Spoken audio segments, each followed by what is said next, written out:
Iya, pemirsa yang juga tengah menjadi perhatian yakni kasus diabetes pada anak di Indonesia yang melonjak drastis hingga 70 kali lipat pada tahun 2023 jika dibandingkan dari tahun 2010.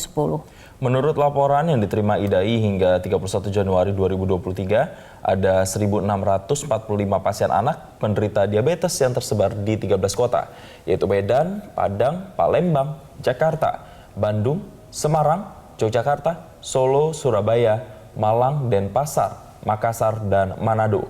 Pasien diabetes anak umumnya berusia 10 hingga 14 tahun, namun IDAI menyebut anak usia 0 hingga 4 tahun ada juga yang terkena diabetes, yakni sekitar 19%. Tingginya angka diabetes anak terjadi akibat gaya hidup yang tak terkendali. Untuk itu penting agar para orang tua lebih memperhatikan gaya hidup serta pola makan anak.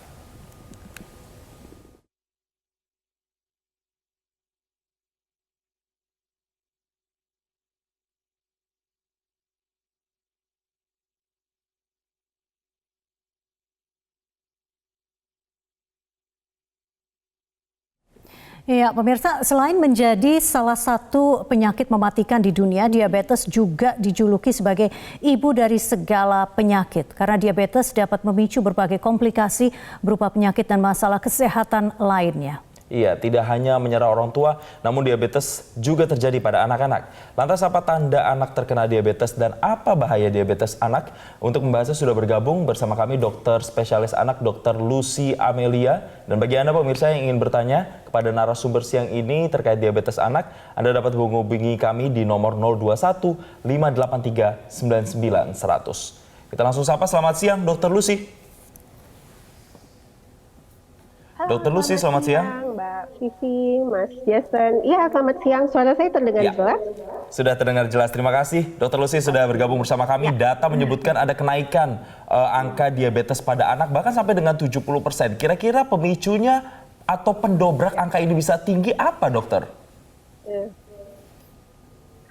Ya, dipastikan sih sebenarnya ini lebih ke ya efek dari pandemi, bahwa kemarin kan kita sempat belajar dari rumah ya kan, terus gaya hidupnya juga jadi berubah.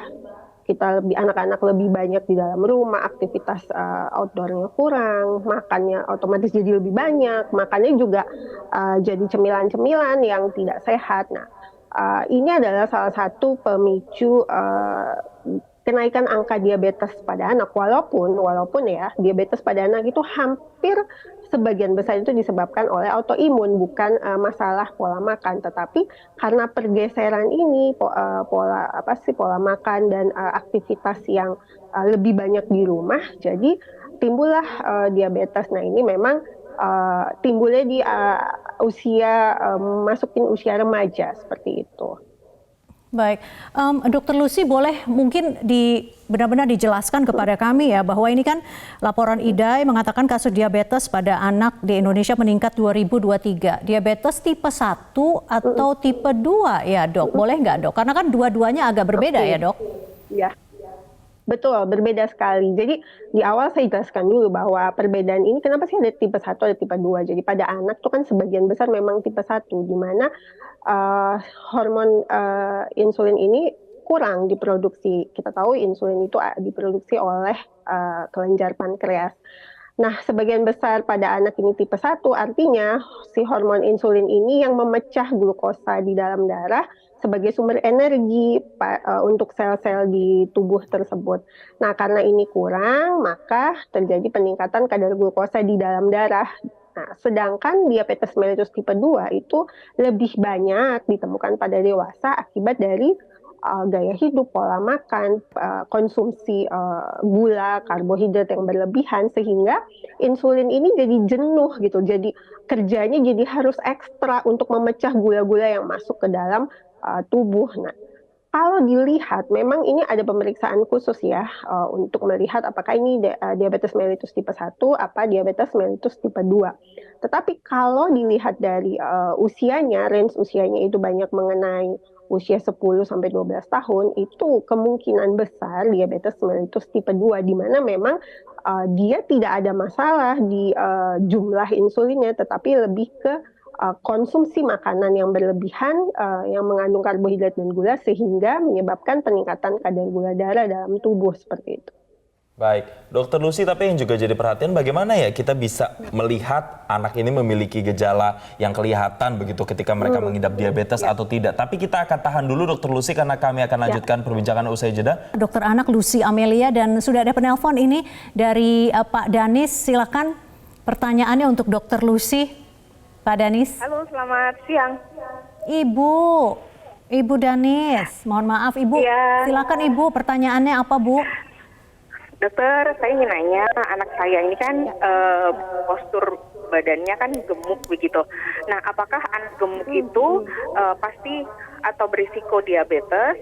Kemudian pertanyaan selanjutnya, anak saya ini kan susah makan sayur. Nah, maunya itu makan makanan yang siap saji. Nah, itu bagaimana untuk mengatasinya dok ya, biar pola makannya atau yang dikonsumsi bisa seimbang gitu sih dok. Anaknya umur berapa Bu? Ya, maaf tadi. Anak saya umur 4 tahun, berat badannya 23 kilo. Baik, anaknya umur 4 tahun, 23 kilo beratnya. Terima kasih Ibu Danis. Pertanyaannya bagaimana dok? Apakah kalau tubuhnya ini gemuk, bobot tubuhnya ini besar, apakah ini juga berpengaruh terhadap potensi diabetes terhadap anak, dokter? Ya, betul sekali. Jadi sebenarnya gini, ketika anak ini masuk ke dalam overweight itu nanti ada lagi obesitas di atasnya, maka dia sudah punya tabungan bahwa nanti di kemudian hari dia bisa punya resiko terjadi diabetes mellitus dan hipertensi. Tapi diabetes mellitusnya mungkin ke tipe 2 ya, karena pola makan. Karena kalau diabetes mellitus tipe 1 itu biasanya nanti mulai terlihat tuh usia di atas 6 tahun, walaupun ini bervariasi gitu. Nah, gimana caranya ya? Tentunya kita memang sudah mulai mengatur pola makannya. 23 itu harusnya kalau berat badan ideal umur 4 tahun sekitar kurang lebih 16 kiloan lah ya. Nah, itu kita udah mulai atur Bu, gimana caranya ya, kurangin makanan-makanan instan, kita harus mengajar kembali, mencontohkan sih sebenarnya yang paling penting. Karena gini, anak itu makan, itu sebenarnya lebih banyak mencontoh apa yang dimakan oleh orang tuanya. Jadi kita mungkin di rumah juga sediakan makanan-makanan sehat, di depan anak-anak juga kita makan makanan sehat, sayur-sayuran, buah-buahan, dan makanan yang bukan instan seperti itu. Kurangi gadget, karena gadget itu sebagai peneman anak-anak untuk makan-makan junk food instan seperti itu, dan perbanyak aktivitas outdoor. Saya rasa memang harus sudah mulai dibenarkan dari sekarang, dan kita juga mencontohkan, bukan hanya memberi perintah gitu, tapi kita juga mencontohkan bahwa kita orang tuanya memiliki gaya hidup yang sehat gitu. Baik, Dokter Lucy, mungkin boleh tolong dijelaskan perbedaan antara tipe 1 dan tipe 2. Karena kalau tipe 1 itu kan fungsi pankreasnya yang tidak berfungsi sempurna sehingga tidak menghasilkan insulin. Betul. Begitu. Ya, jadi ya itu di awal penyebabnya aja sudah berbeda, artinya jumlah insulinnya berkurang. Maka pada diabetes mellitus tipe 1 itu pengobatannya adalah pemberian insulin seumur hidup ya. Sedangkan diabetes tipe 2 itu pemberiannya bisa dari obat-obatan, tetapi baik diabetes mellitus tipe 1 dan tipe 2 memiliki gejala yang sama. Jadi anaknya ada sering minum, sering makan, sering buang air kecil, kemudian bisa mengalami penurunan berat badan ya. Tetapi biasanya diabetes mellitus tipe 1 itu seperti silent gitu loh gejala. Jadi nggak terlihat, terus tiba-tiba anak ini datang dengan penurunan kesadaran, nafas cepat gitu, datang ke IGD, ke emergency room seperti itu. Nah, sedangkan diabetes mellitus tipe 2 itu dengan gejala yang sama, tetapi bisa terlihat dari bobot berat badannya itu biasanya anak-anak yang overweight. Walaupun yang tidak overweight juga memiliki resiko ya, tidak terlihat bahwa dia diabetes mellitus, bisa diabetes mellitus. Jadi yang membedakan itu dari penyebab dan terapi pengobatannya. Tapi pola makan, kemudian aktivitas olahraga itu sama semuanya. Jadi kesimpulannya untuk tanda-tanda sama, penyebab yang berbeda, pengobatannya yang juga berbeda, seperti itu. Baik, Dokter Lucy Amelia, terima kasih sudah berbagi informasi kepada kami. Selamat bertugas kembali, Dokter Lucy. Ya, semoga ini bisa jadi peringatan juga untuk kita bisa kembali lagi ke hidup sehat, pola asuh dan juga pola makan terhadap anak ini juga menjadi salah satu kunci penting agar bisa terhindar dari diabetes anak.